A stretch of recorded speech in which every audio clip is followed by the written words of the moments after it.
Nono livro da Bíblia Sagrada, 1 Samuel 7, versículos de 1 a 17. Então, os homens de Quiriate-Jearim vieram para levar a arca do Senhor. Eles a levaram para a casa de Abinadab, na colina, e consagraram seu filho Eleazar para guardar a arca do Senhor. A arca permaneceu em Quiriate-Jearim muito tempo, foram 20 anos. E todo o povo de Israel buscava o Senhor com súplicas. E Samuel disse a toda a nação de Israel: se vocês querem voltar-se para o Senhor de todo o coração, livrem-se então dos deuses estrangeiros e dos postes sagrados, consagrem-se ao Senhor e prestem culto somente a Ele, e Ele os libertará das mãos dos filisteus. Assim, os israelitas se livraram dos Baalins e dos postes sagrados, e começaram a prestar culto somente ao Senhor. E Samuel prosseguiu: reúnam todo Israel em Mispá, e eu intercederei ao Senhor a favor de vocês. Quando eles se reuniram em Mispá, tiraram água e a derramaram perante o Senhor. Naquele dia jejuaram e disseram ali: temos pecado contra o Senhor. E foi em Mispá que Samuel liderou os israelitas como juiz. Quando os filisteus souberam que os israelitas estavam reunidos em Mispá, os governantes dos filisteus saíram para atacá-los. Bom, o ato de tirar água e derramá-la perante o Senhor era um ato de penitência por conta da pouca água no deserto. Isso era indispensável para a sustentação da própria vida. Derramar, quando eles falavam derramar, estava dizendo: eis aqui a nossa vida, nós a dedicamos a ti. Era esse o significado do derramar a água. Quando os israelitas souberam disso, ficaram com medo dos filisteus, e disseram a Samuel: não pare de clamar por nós ao Senhor nosso Deus, para que nos salve das mãos dos filisteus. Então Samuel pegou um cordeiro ainda não desmamado, e o ofereceu inteiro como holocausto ao Senhor. Ele clamou ao Senhor em favor de Israel, e o Senhor lhe respondeu. Enquanto Samuel oferecia o holocausto, os filisteus se aproximaram para combater Israel. Naquele dia, porém, o Senhor trovejou com fortíssimo estrondo contra os filisteus e os colocou em pânico. Então foram derrotados por Israel.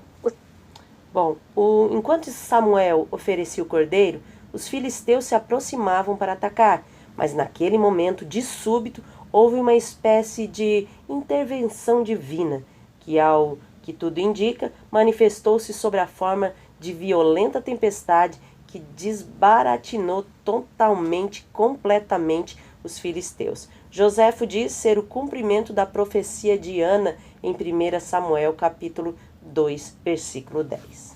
Os soldados de Israel saíram de Mispá e perseguiram os filisteus até um lugar abaixo de Bet-car, matando-os pelo caminho. Então Samuel pegou uma pedra e a ergueu entre Mispá e Sem, e deu-lhe o nome de Ebenezer, dizendo: até aqui o Senhor nos ajudou. Assim os filisteus foram dominados e não voltaram a invadir o território israelita. A mão do Senhor opôs-se aos filisteus durante toda a vida de Samuel. Cerca de 40 anos foi a vida de Samuel. Isso significa todos os dias do seu juizado e governo antes deles pedirem um rei. As cidades que os filisteus haviam conquistado foram devolvidas a Israel, desde Ecrom até Gade. Israel libertou os territórios ao redor delas do poder dos filisteus. E houve também paz entre Israel e os amorreus. Samuel continuou como juiz de Israel durante todos os dias de sua vida. A cada ano percorria Betel, Gilgal e Mispá, decidindo as questões de Israel em todos esses lugares. Mas sempre retornava a Ramá, onde ficava sua casa. Ali ele liderava Israel como juiz e naquele lugar construiu um altar em honra do Senhor. Bom, Samuel pode ser denominado o primeiro juiz de percurso na Bíblia, né? Ele tinha 4 tribunais em seu circuito: primeiro Betel, segundo Gilgal, terceiro Mispá, 4 Ramá. Samuel sempre retornava a Ramá, o seu antigo lar, né, onde nasceu e viveu até ser desmamado, né? Então, quero mostrar uma figura aí, se você quiser anotar aí no seu caderno, você vai ver aí através dessa figura, né, como era o trajeto aí de Samuel. Samuel percorria esse trajeto, né, sempre, constantemente. Claro que é um desenho aqui, né, que eu mesma fiz.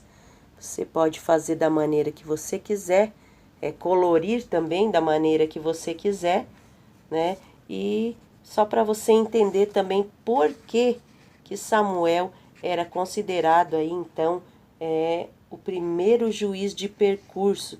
Por quê? Porque ele não ficava parado num lugar só, não. Ele atendia, né, esses 4 lugares.